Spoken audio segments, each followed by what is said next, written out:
En este video resolveremos el primer problema del material de estadística descriptiva correspondiente a la primera semana del semestre. En un grupo de estudiantes se considera el número de ensayos que necesita cada uno para memorizar una lista de 6 pares de palabras. Los resultados los podemos ver aquí en la fila de datos. Lo primero que tenemos que hacer es construir una tabla de frecuencias sin intervalos. Eso significa que vamos a tomar los registros tal y como aparecen, sin agruparlos de ninguna forma, y vamos a contar cuántas veces aparece cada uno. Para poder hacer eso, primero tenemos que identificar cuál es el menor de los valores y cuál es el mayor de los valores. En la fila de datos podemos ver que el menor valor registrado es el 3 y el mayor valor registrado es el 10.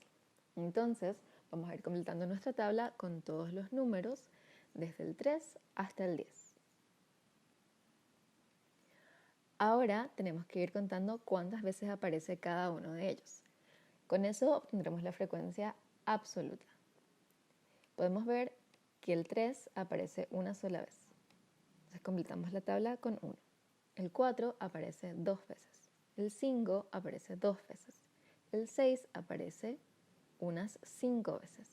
Y así completamos la tabla. Es muy útil ir tachando los números para asegurarnos de que no hay ninguno que estamos dejando de contar y ninguno que estamos contando doble. Y también es muy útil agregar una fila de totales para ir verificando si nuestros datos están correctos. Con eso terminamos la frecuencia absoluta. Ahora debemos completar la tabla de las frecuencias relativas. La frecuencia relativa se obtiene para cada clase dividiendo su frecuencia absoluta sobre el total o la sumatoria de frecuencias. Con eso vamos a obtener una fracción que representa la proporción del total, que es cada una de las clases.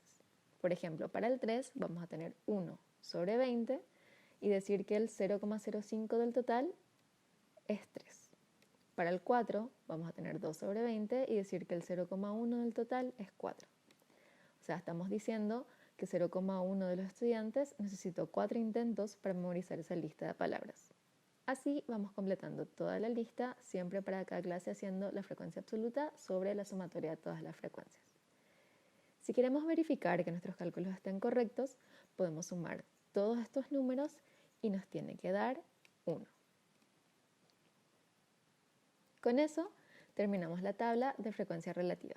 Ahora completamos la tabla de frecuencia relativa porcentual, que es nada más que tomar la frecuencia relativa y convertirla en porcentaje multiplicando por 100.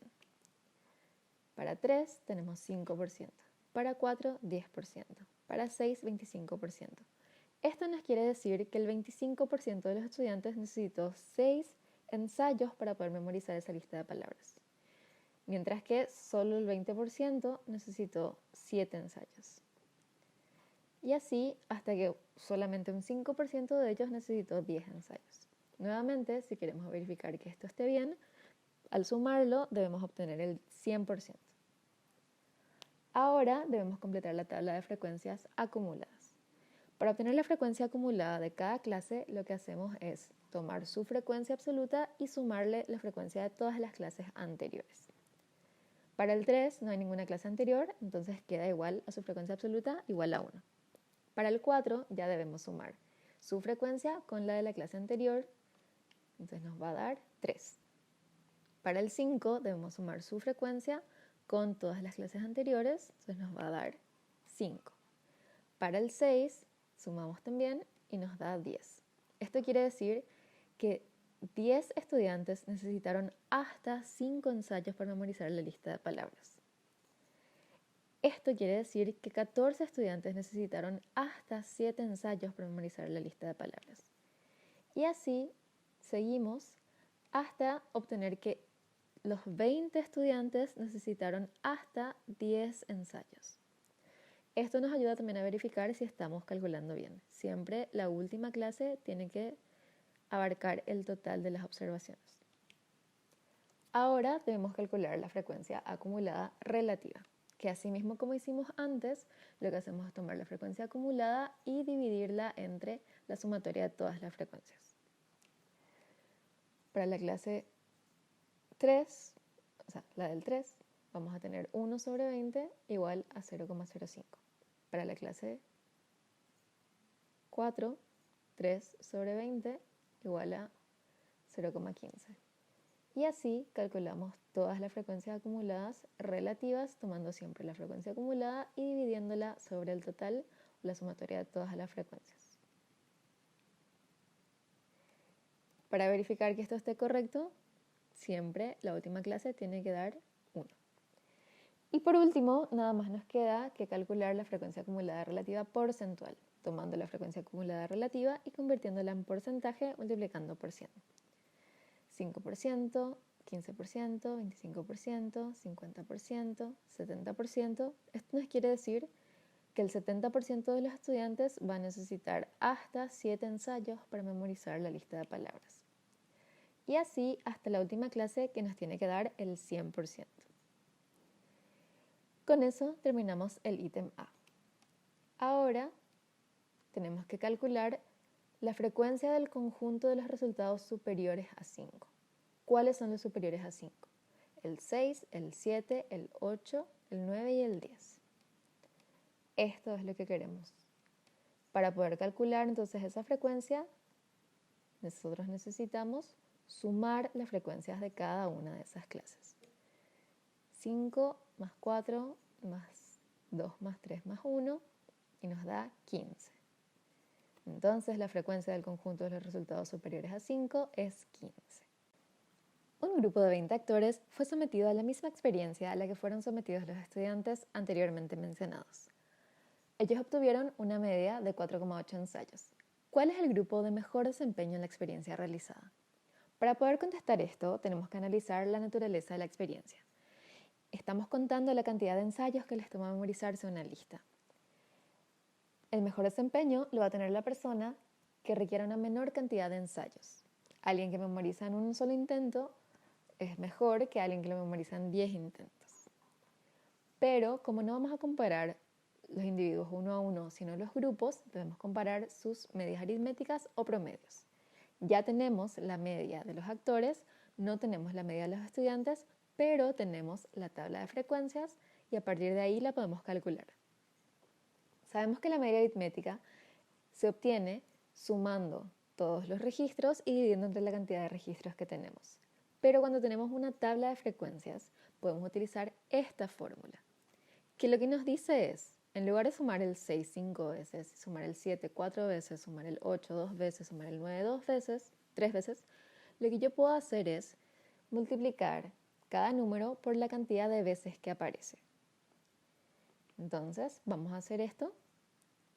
Vamos a tener que 3 por 1, sumamos al 4 por 2 porque aparece 2 veces, el 5 por 2, al 6 por 5, 7 por 4 y así vamos multiplicando todo y cuando terminemos tenemos que dividir entre la cantidad de registros que tenemos. Y esto nos va a dar la media aritmética o promedio de los estudiantes que es igual a 6,6. Ahora vamos a comparar ambos grupos. La media de los estudiantes es mayor a la media de los actores. Con esto podemos concluir que quienes tienen el mejor desempeño en la experiencia realizada son los actores. El grupo de actores obtuvo una desviación estándar de 1,8 ensayos. ¿En cuál grupo los integrantes son más parecidos entre sí en relación a la cantidad de ensayos necesarios para memorizar la lista de las 6 palabras? Para poder contestar esto, debemos buscar alguna medida de dispersión, alguna medida de qué tan dispersos están los datos dentro de cada grupo. Si usamos la desviación estándar, estamos midiendo cuánto se alejan los valores reales de la media que es la representante del grupo. Entonces podemos calcular la media de los estudiantes a partir de la tabla de frecuencias. Para eso vamos a utilizar esta fórmula.